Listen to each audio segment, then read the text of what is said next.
សំឡេងខ្លុយបន្លឺរឿងរ៉ាវដែលខ្ញុំបំផ្លាញរូបអូននៅតែរស់ក្នុងចិត្តទោះអូនឃ្លាតឆ្ងាយគ្មានថ្ងៃវិលខ្ញុំធ្លាប់គិតថាអូននឹងនៅទោះខ្ញុំធ្វើខុសប៉ុន្មានដងក៏ដោយទើបថ្ងៃបាត់អូនពីជីវិតទើបដឹង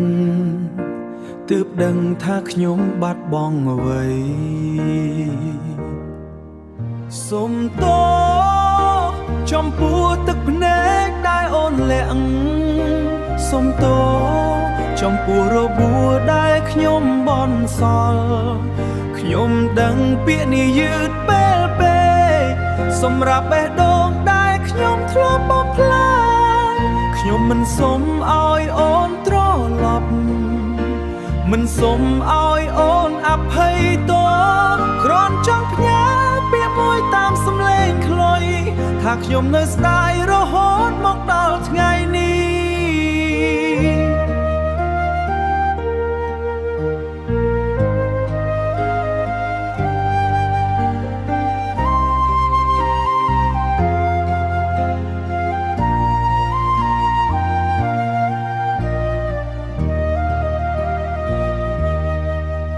បើសិនអូនបានឮបទនេះសូមកុំអាណិតមនុស្សធ្វើខុសម្នាក់នេះ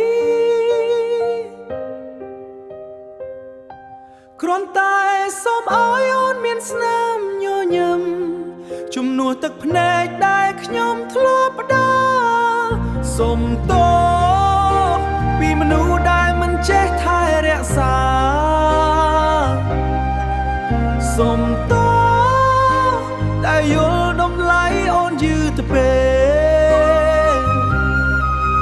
ទោះអូនមានផ្លូវថ្មីគ្មានខ្ញុំនឹងជូនពរអូនពីចម្ងាយជារៀងរហូត